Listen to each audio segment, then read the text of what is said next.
Il y a des relations qui ne blessent pas d'un coup. Elles rongent doucement. Elles ne frappent pas fort.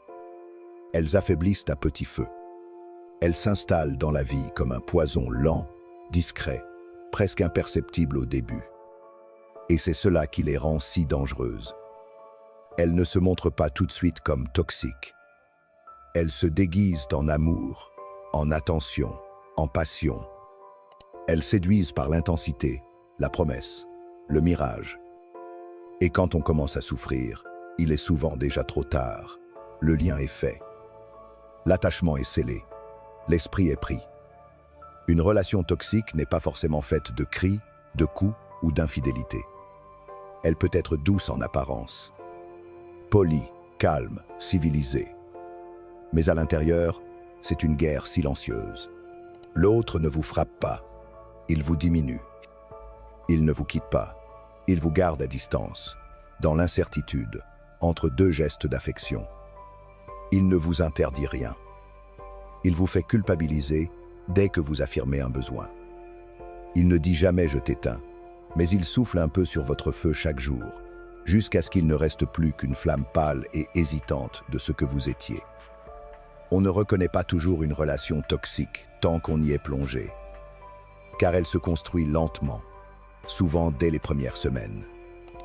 Il y a d'abord le charme, l'impression d'avoir rencontré quelqu'un d'unique, cette personne qui semble nous comprendre, nous voir, nous faire vibrer. C'est ce qu'on appelle souvent la phase d'idéalisation. On se sent choisi, spécial, presque sauvé. Mais peu à peu, cette lumière devient ombre. L'attention se transforme en contrôle, la tendresse en silence, l'admiration en jalousie. Et ce qui paraissait fusionnel devient étouffant. Le doute s'installe, puis la peur, et enfin, la honte.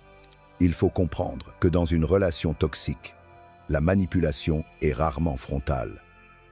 Elle est subtile, insidieuse, faite de sous-entendus, de regards, de retours en arrière.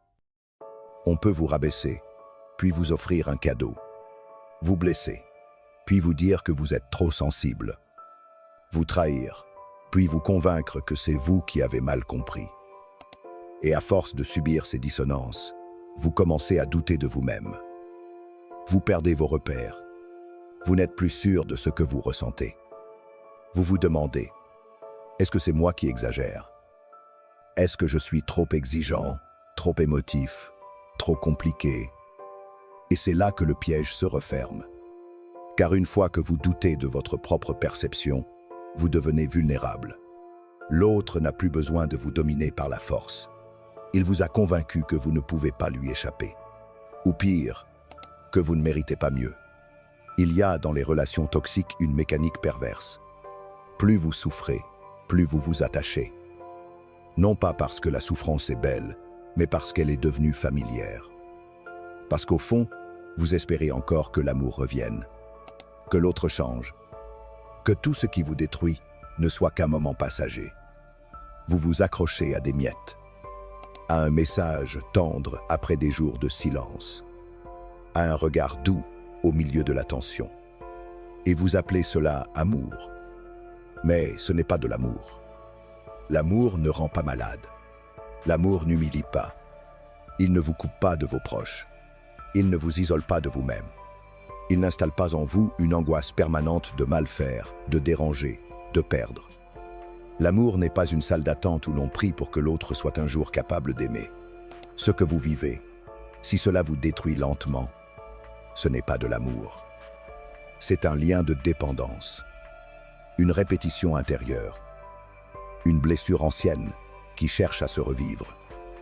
Parce que, souvent, ces relations trouvent racine bien avant la rencontre, dans l'enfance, dans un manque fondamental, dans un amour conditionnel reçu trop tôt, dans une relation parentale marquée par le rejet, l'instabilité ou l'abandon. Alors, une fois adulte, on rejoue ce qu'on connaît. On confond intensité et amour, contrôle et sécurité. On cherche, sans le savoir, à réparer ce qui n'a jamais été construit. Et ainsi, on s'accroche à l'autre comme à une bouée, alors même que c'est lui qui nous fait couler. Mais il y a un moment de bascule, parfois brutal, parfois lent, une fissure dans la bulle, un mot de trop, un silence trop long, une prise de conscience, comme une lumière soudaine dans une pièce obscure. Ce moment où l'on comprend que ce n'est pas nous, le problème, que ce n'est pas normal, que l'amour ne devrait pas ressembler à ça, que ce malaise constant, ce n'est pas un défaut de caractère, mais un signal d'alarme. Et ce moment-là, aussi douloureux soit-il, est un acte de résistance.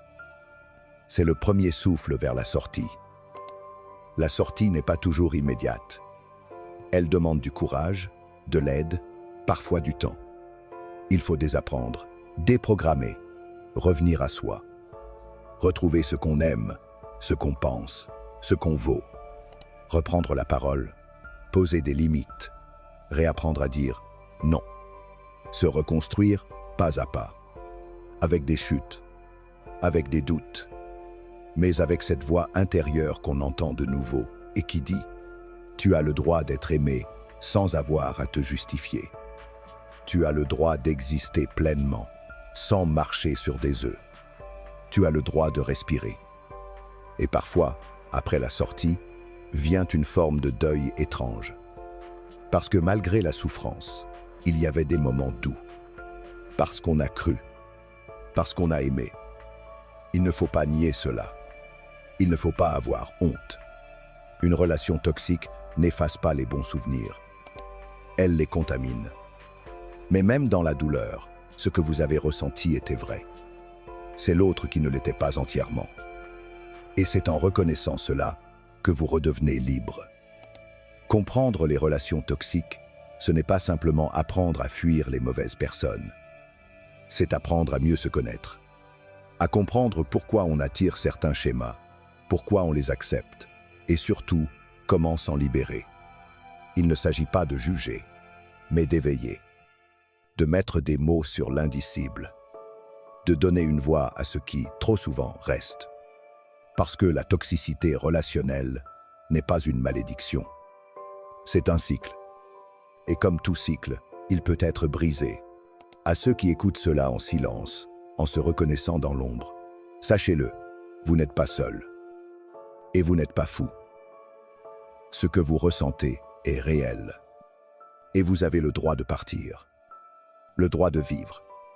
Le droit de vous reconstruire.